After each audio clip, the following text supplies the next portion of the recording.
Good morning, my lovelies. Hanging out with you all here. Live chat is unavailable on my end, so I'll have to watch you all from this one. We're starting off a fun bat. Welcome to 20 Minutes of Coffee. I'm Ken Napzok, and this is actually my coffee in the Napzok merch there. Check out the merch store. Shill. And let's wake up. Let's wake up together. This is a show that is live for members. So if you're a member of the channel, thank you. Thanks for hanging out. A couple of you hanging out with me. I expect it to be a smaller live audience. It's kind of what I want. I get distracted sometimes by too many questions. That's a fun thing as a person who loves to go live on shows. If there's too much information in front of me, I don't want to broadcast. I want to talk to you.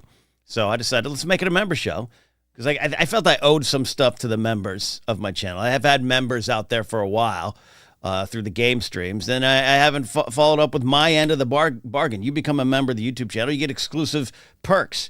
So the perk is I'm sipping coffee live, and you're hanging out with me. You're like David McKay, Channel 19, saying morning. And, this is a lo-fi show intentionally. So that's why I don't have a fancy background. This is my one side of my office with a lot of toys that might distract, and breath mints. This is just waking up for 20 minutes. Literally, that's what it is. 20 minutes hanging out with all of you who are watching later and going to where the world takes us. And I think my first real thought is like, what wakes you up in the morning? Is it pain, suffering? Just want to start all over again? And then do you pour a cup of coffee? What's in your coffee? Mine is pretty simple today. It's a caramel on caramel. Do you say caramel? I say caramel, but I think in my soul I want to say caramel. Caramel sounds more fun, more syllables. It's a ride. It's a roller coaster. But I have a caramel-based creamer, an oat milk creamer, with a golden caramel Nespresso cup. So I think it's a bit much. I think I've over caramelized. Is that how we're doing this? Matty Gunner's here as well. Thanks for hanging out live from the UK. I got the UK is waking up with me because it's like dinner there. And Matty Gunner says caramel. But he says it, if you're in the UK, you're saying caramel. I did that with a little weird Irish tilt and lilt. I tilted my head and did a lilt. Caramel. I'm rolling the caramel. Brian Tiller's here. Caramel. See, Brian Tiller, he's SoCal. He's a member of the channel. And he's following up here with the SoCal way of saying it. Caramel. It's less exciting, it's less sexy than caramel, which is, I've turned Matty Gunner, if you've ever met Matty Gunner, you know it's not true. I've turned him into a spry leprechaun, quite frankly. I'll just say that. Let's go to the news and see what's going on here. And looking at the wall. First of all, I love the pop-up. It's not even a pop-up. Yeah, it's an advertisement. Oh, the Elote Bowl, limited time. Thank you, Sweet Green. I'm trying to find out how bad the world is. But now I have time for some sort of bowl of food there. One of the biggest questions I have for all of you is where does your mind go on some of these things here? When the show, when you open up the news, there's so many, you just scroll. Judge fires back at Trump attorneys to not contest his rulings. You got all the Trump stuff going on. Top Democrats signal they're ready to sink McCarthy, which is interesting to me. I kind of thought the Democrats were going to, for those, I'm sure you're keeping up. I know you're keeping up on the Matt Gaetz versus Kevin McCarthy war. I don't condone violence, especially on elected officials. That's not the right thing. And I don't want to go on the internet and say that. But it's hard not to look at Matt Gaetz's face and your fist curls a little bit, which might mean in his mind that he's doing his job. He's a professional troll. He's a politician with no real policies other than just rebuilding the 1950s, that kind of alt-conservative kind of approach right now. But I think he wants to run for governor of Florida in 2026. Maybe assuming, DeSantis is in the office. I don't think that's not going to happen. So we might have it like a DeSantis versus Gates battle, which is like just put them both in a cage with a tiger. He's just doing this ousting McCarthy thing. McCarthy. Let's not bring Paul into this. I think to raise his profile, and he already has a unfortunately high profile. And I don't want to click on that story. I want to read. I do click on it, but I am shocked that the Democrats, to a little degree, the Democrats are like, you know what? Fine, let's do it. Let's absolutely do it. Get someone new in there. But I do worry that with things like support for Ukraine on the line, is McCarthy someone you want to work with on that? Is he easier to work with on that versus someone like Gates? Not that Gates is he's not getting into that position. He doesn't want that position. He wants to say, look what I did. I destroyed this rhino, and now vote for me for Florida, the greatest state in the nation.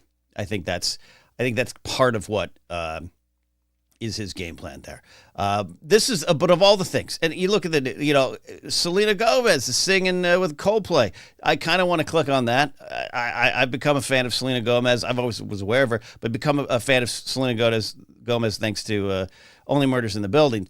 But I don't want to, maybe that's a lunchtime story. Maybe that's what we do with that one there. And there's some, journalist killed, North Dakota State Senator and wife and children died of plane crash. That's bad. That's sad. He was a Republican representative from North Dakota, but you don't want that anyone. The story that's kind of getting me going here is the exclusive. Jake Tapper was tweeting this out last night. I love this. Jake Tapper, anchor and chief Washington correspondent. I got to swing over and check some of the comments. Sorry, for the live. See, I get distracted. If there's comments, I want to hang out and talk with you. I guess I just want to hang out with Matty Gunner. John Kelly goes on the record to bring several disturbing stories about Trump. These are stories we had heard over the years. John Kelly was the longest-serving White House chief of staff for Donald Trump, as said in this CNN article. And for me, someone who absolutely loathed, despised, and wanted to stand against the Trump White House, John Kelly was one of the ones that even when he took over, I had that thought of, all right, there's a part of him that I seem to like. There's something about him that maybe has some respect for the halls of that building and the position. And, and there were some great shots during some Trump press conferences. Oh, by the way, I can order a blank New Era hats there. I need to make some Team Zoc merch for myself that fits my head. By the way, representing the Team Zoc beanie that I actually thought I lost. You ever lose a beanie? You ever put a beanie somewhere else and don't know where it goes, and then you find it in a crevice of a couch like 6 months later? That was this beanie.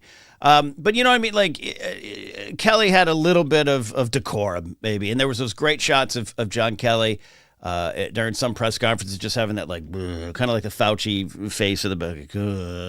What am I going to do with this guy?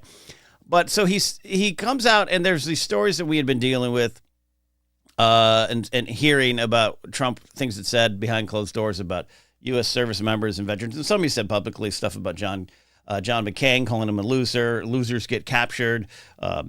He also had that feeling about George Herbert Walker Bush, who had been shot down in World War II.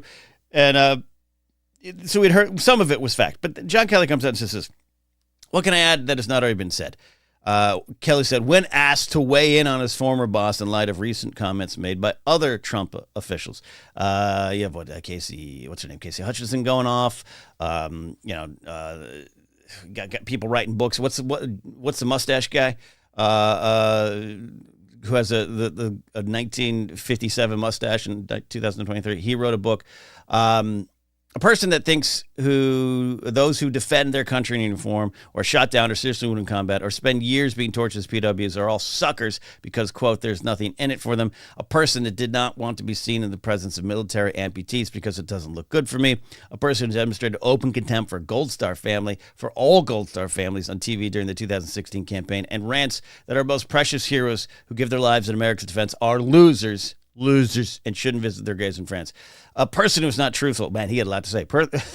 But what else can I confirm? All of it. A person who's not truthfully regarding his position of the protection of unborn life, put a note in that, and then on women and minorities, on evangelical Christians, on Jews, on working men and women. Kelly continued. A person that has no idea that America stands for, what America stands for, and has no idea what America is all about. A person who cavalierly suggests that a selfless warrior who served his country for 40 years in peacetime and war should lose his life for treason.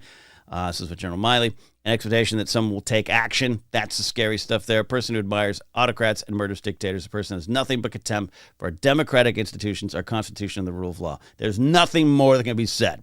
I sense a little sarcasm there. God help us. And that statement, the God help us, is what is absolutely going around there. Checking back. Sorry, you're seeing the back end of my channel here. That's just checking the comments. For some reason, the comments are not popping up on my old live stream, and I got to fix that for future broadcasts. The problem with this statement for me, as I take a very aggressive sip of my coffee, that's good caramel, is where was this when this was happening? And I understand there's a little, especially for someone like John Kelly, there was a little sense of decorum. Like, I love that word, decorum, by the way. I'm going to use it a lot. Decorum. I used to shout it in the Schmodown when people would start screaming, decorum. You're in the job. You're hoping for the best. You are a Republican through and through, and you're hoping this nutball comes through, and you can rein him in just enough. So maybe you're not going to say that kind of stuff. Maybe you don't want to sink him, because what's the point? If Kelly comes out in 2017, 2018, and says, "Oh, hey, this is what this jackhole said," what really is going to happen, and what really is that done? So I'll give him a little bit of that, especially someone so close. But all these other folks, all these rats leaving the ship over the last years to get book deals, to say it now, I do believe you're on the inside. You should have said it then, in some way, some form. I'll give him a little. I'll be as fair and balanced as I can about giving someone like Kelly a little room. That Memorial Day 2017. Which he was standing next to Trump, and they were at the Arlington National Cemetery, and it says down here, Trump says to Kelly, "I don't get it. What was in it for them?" Just disparaging these graves of these men and women killed in action.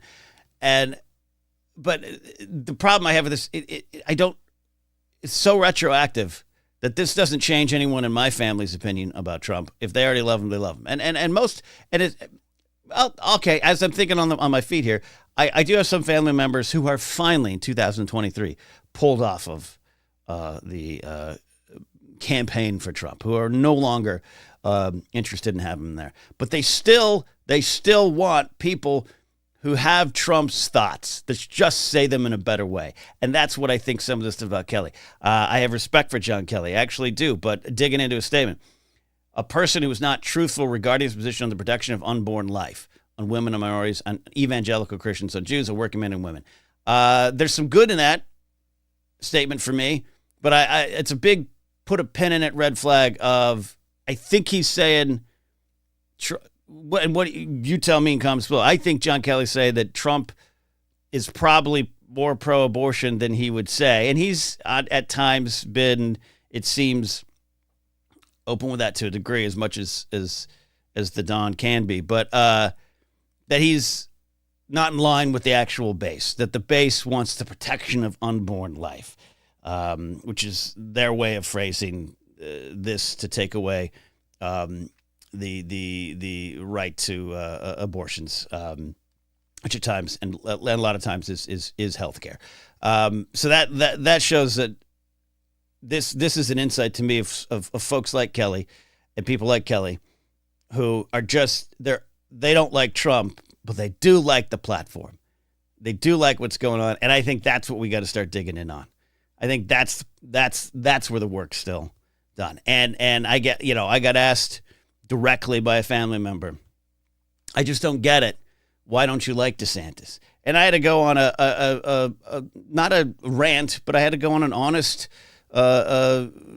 journey with my words to say, I don't care if Florida's the best state in the nation. It's not.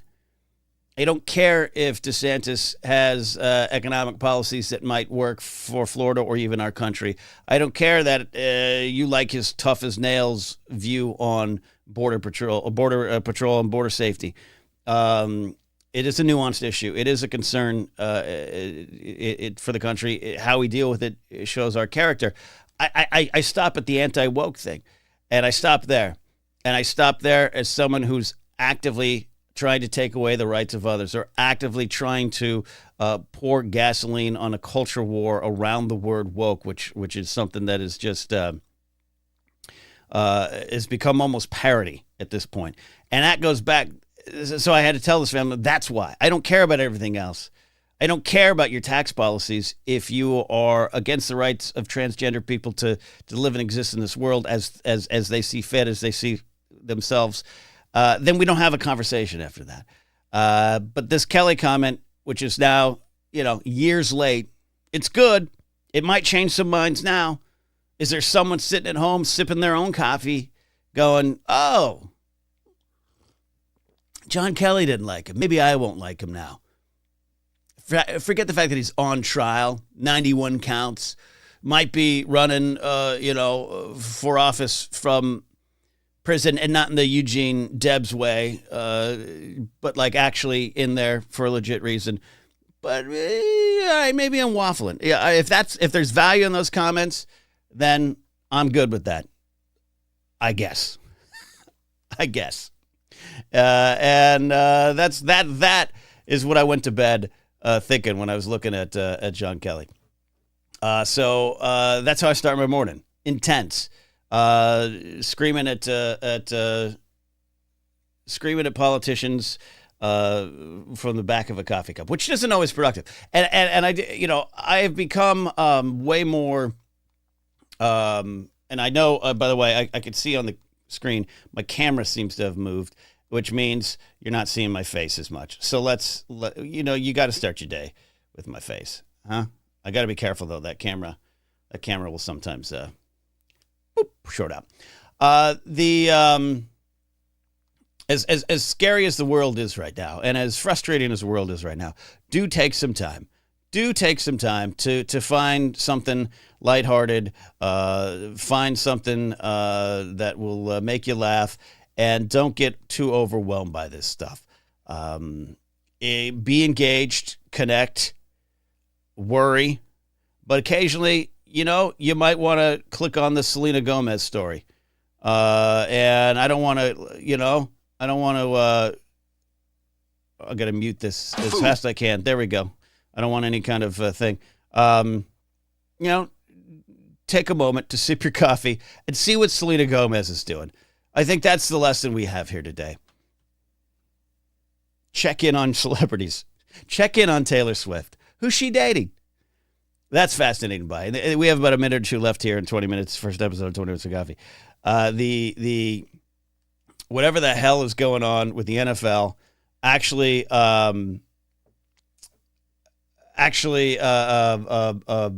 people are worried that there's a conspiracy to get the Chiefs to win, Kansas City Professional Football Club to win because Taylor Swift's helping them. And Travis Kelce jerseys, would it go 400% increase in the purchase of his jerseys? That's wonderfully insane. I want Taylor Swift to become a YouTube member of my channel so I can get 400% growth. Checking the comments, so Maddie Gunner hanging out live says, our home secretary today said that voting for conservative again is a good attack on wokery. I was just like, this, who's in charge? Who runs our country? Yeah. The use of woke, or more importantly, the use of anti-woke, the stance against woke has become parody. I've got probably more to say that needs to be scripted, or more, not anything new to add. It is beyond parody, but it's dangerously beyond parody. For have someone like DeSantis sit up there on any podium and say, oh, we're going against the woke ideology. And when people in your life do that, because you're not going to get to DeSantis. If you're a journalist, ask him those questions. But the people that listen, the people that support, the people out in the UK who would support this Home Secretary in that statement, ask them what that really means. That's my big thing now. And don't ask angrily. Just ask. What is it? What do you mean by that? And what do you think about Travis Kelce and Taylor Swift? Ask them the important questions. Hey, everybody, don't forget, October 10th, Ken Napzok in my day, live from the Harrison Pub in London. Maddie Gunner was there. Maddie Gunner actually kind of produced this in a way. He and his buddy Matt Hart. It's my first comedy special. It is a EP of audio comedy, not a video. I've confused some people. No video. It's an old school audio comedy release. It's going to be available everywhere. Apple, Amazon Music, Spotify starting October 10th. But I especially want you to be aware of the special edition that's going to be released on Bandcamp.